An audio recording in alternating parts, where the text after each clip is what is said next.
একটা জায়গায় আমি অবশ্য আশ্বস্ত হলাম, সেটা হচ্ছে সুপ্রিম কোর্টের নির্দেশের পর এই ডকুমেন্টস নিয়ে অন্তত রিসিট দেওয়া হচ্ছে। দেবাংশু বলছে চাইলে রিসিট দেওয়া হচ্ছে, কিন্তু দেওয়া হয়েছে, কারণ প্রথম পর্যায়ে যারা ডকুমেন্টস দিচ্ছেন তারা কিন্তু রিসিট পাননি। ইন্টারেস্টিংলি এখন তার মানে সুপ্রিম কোর্টের নির্দেশের পর নির্বাচন কমিশন এটা ফলো করছে। নজরুল উত্তর। দেখুন, আমি একটা পয়েন্ট বলতে চাইব যে আমাদের সংবিধানে ৩২৯ নম্বর ধারাতে পরিষ্কার বলা আছে যে নির্বাচন কমিশন যখন কোনো ইলেকশনের বা তালিকা তৈরির এসব কাজ শুরু করবেন সেটাতে কোনো কোর্ট স্থগিতাদেশ দিতে পারবে না। অতএব যেটা দেবাংশু বলতে চাইলেন, সুপ্রিম কোর্টের ক্ষমতা নাই সেটা করার, তাহলে সংবিধান বদল করতে হবে, এক নম্বর।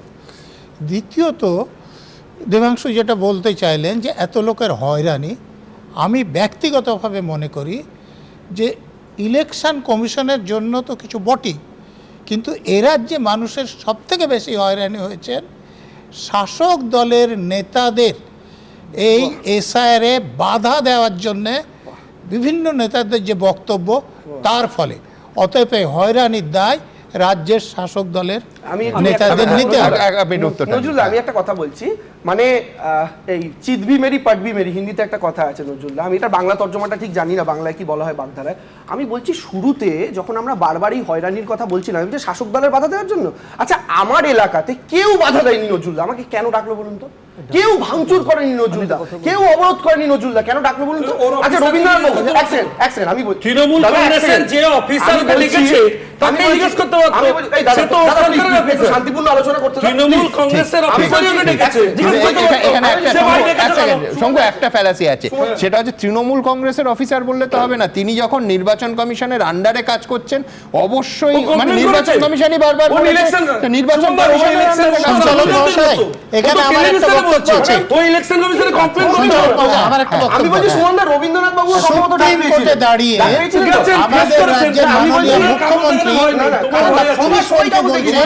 যে বিজেপি শাসিত রাজ্য থেকে মাইক্রো অবজার্ভারদের এনে নাম্বার দিচ্ছে একা করে। Please please. আচ্ছা, তাহলে আপনি যখন বলছেন যে তৃণমূলের লোক যদি ইলেকশন কমিশনের কাজ করেন তাহলে উনি নির্বাচন কমিশনের অফিসার, তাহলে বিজেপি শাসিত রাজ্য থেকে কোনো লোক এসে নির্বাচন কমিশনের কাজ করলে তিনি নির্বাচন কমিশনের অফিসার নয় তো?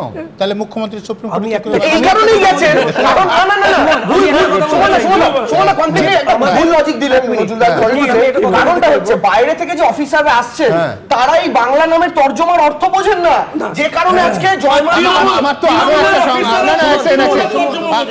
আমি বলছি যে এই যে এক সেকেন্ড দেখুন, আমি তো এখানে নির্বাচন কমিশনের কোনো প্রতিনিধি থাকলে আমি তাকে জিজ্ঞেস করতাম যে এই যে তর্জমার ঘাড়ে পুরোটা চাপানো হচ্ছে, সঠিকভাবে চাপানো হচ্ছে, এই তর্জমাটা অবাঙালি অফিসাররা করেছে না এআই নিয়ন্ত্রিত সফটওয়্যার করেছে? আমার তো ধারণা দ্বিতীয়টা।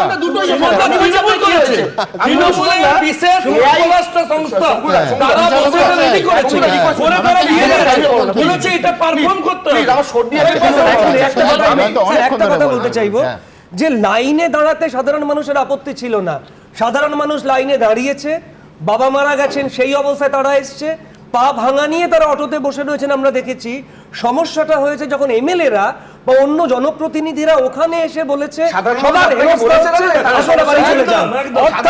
সাধারণ মানুষ এসআইআর এ ডাক পেয়েও তারা নাম তুলতে চেয়েছেন এবং তারা এসেছেন। আমার বক্তব্য হচ্ছে এই যে ভাঙচুর তাণ্ডব, এটা কিন্তু ইন্টেনশনাল, অর্থাৎ এই ভাঙচুর তাণ্ডবটা এড়িয়েও এসআইআর এর তালিকায় সাধারণ মানুষ এসেছেন এবং নাম তুলেছেন, মানুষ হিয়ারিং এ সাহায্য করতে চেয়েছেন। আমি বলছি শুনুন, আপনি বললেন না এইটা এআই করেছেন, অফিসাররা করেছে, আমি আপনাকে বলছি সমস্যাটা কি। এআই ট্রান্সলেশন করার পর ফাইনাল ডিসিশনটা কিন্তু এইআরও বা এআরওদের নেওয়ার কথা। শেষ করুন প্লিজ, তুমি বলো। এটার পরে ফাইনাল মতামতটা কিন্তু এইআরও বা এআরওদের দেওয়ার কথা, যেটা নিয়ে আজকে সুপ্রিম কোর্টেও কথা হয়েছে, তারা ফাইনালি বলবেন। কিন্তু সিদ্ধান্ত কারা নিচ্ছিল?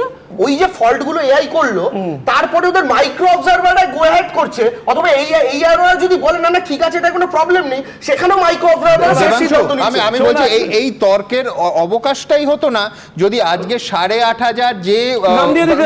তালিকাটা রাজ্য সরকার এখন দিল এবং মুখ্যমন্ত্রী সুপ্রিম কোর্টে দাঁড়িয়ে প্রতিশ্রুতি দিলেন, তারপরে এলো, এটা শুরুতে পেলে, সুমনদা, আমার বক্তব্য এটা শুরুতে পেলে, আমার শুরুতে বক্তব্য পেলে, শুরুতে অসুবিধা আপনি নেই। বলছেন তো এটা হলে সমস্যা হতো না। হ্যাঁ। আজকে সুপ্রিম কোর্ট একটা কথা এটা তো বলেছে, বাংলার অফিসার, আমি- বাঙালি আমি অফিসার। শুনুন, কাউন্টার দিচ্ছি একটা লাইন। হ্যাঁ। আজকে সুপ্রিম কোর্ট এই কথাটা বলেছে, শুনেছেন তো, যে শেষ সিদ্ধান্ত এই আরো বা এই আরো একদম। নেবেন, মাইক্রো অবজারভার সেটাই নিতে নিয়ম, পারবেন না। হ্যাঁ। মাইক্রো অবজারভার কিন্তু micro observer সুপিরিয়র তো হচ্ছে নিচ্ছিল না। দাদা, এক সেকেন্ড, এই স্যার, এই এটার আরো বা এই আরো argument-টা শুনতে বলুন। তখন কিন্তু Argument-এ আরে দাদা election বলতে দাও না, commission তুমি মহা specifically মুশকিল তো। Argument-এ আমি একটা specifically গোটা বলেছে। প্রোগ্রাম নষ্ট হয়ে যাবে আচ্ছা, এরকম করলে। হ্যাঁ? আমি বলছি মানে যে সুমনদা অফিসাররা চালাবেন না। যে অফিসাররা এখানে আপনারা manipulate করবেন। যে অফিসাররা তৃণমূলের অফিসারদের মতো ওনাকে না, না, manipulate সুমনদা করবেন। EVM না, না, তোমরা বিজেপি মানে উনি চালাতে পারবেন আমি না। বলছি সুমনদা একটা আচ্ছা, কথা, হ্যাঁ। আমি বলছি এই যে যাদের ধরুন মেন সুপিরিয়র তো এই আরোরা ছিলেন, কিন্তু এই এই যারা মাইক্রো অবজারভাররা তারা শেষ সিদ্ধান্ত নিচ্ছিলেন বকলমে, এটা নিয়েও আজকে প্রশ্ন তোলা হয়েছে। Baseless allegation। আমি বলছি যদি এবং আমাদের election অফিসার commission থাকতো clearly না বলেছে। থাকতো, হ্যাঁ, আমি ultimate argument decision তো এই আরোরা নিতে দেওয়া হয়নি। আমি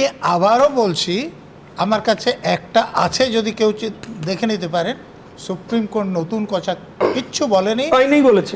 আইন অনুসারে ইআরও এইআরও নয়, ইআরও সিদ্ধান্ত নেবে, Right, হ্যাঁ। আইনে পরিষ্কার বলা আছে। কিন্তু মাইক্রো অবজারভার তো ওটা নিতে দেওয়া হয়নি দাদা, মাইক্রো অবজারভারই ওটা নিয়েছিল। Problem টা ওখানে। আজকে সুপ্রিম কোর্টে এই অবজারভারও argument সিদ্ধান্ত হয়েছে। নিতে পারবেন না। এবিপি আনন্দ এগিয়ে থাকে, এগিয়ে রাখে।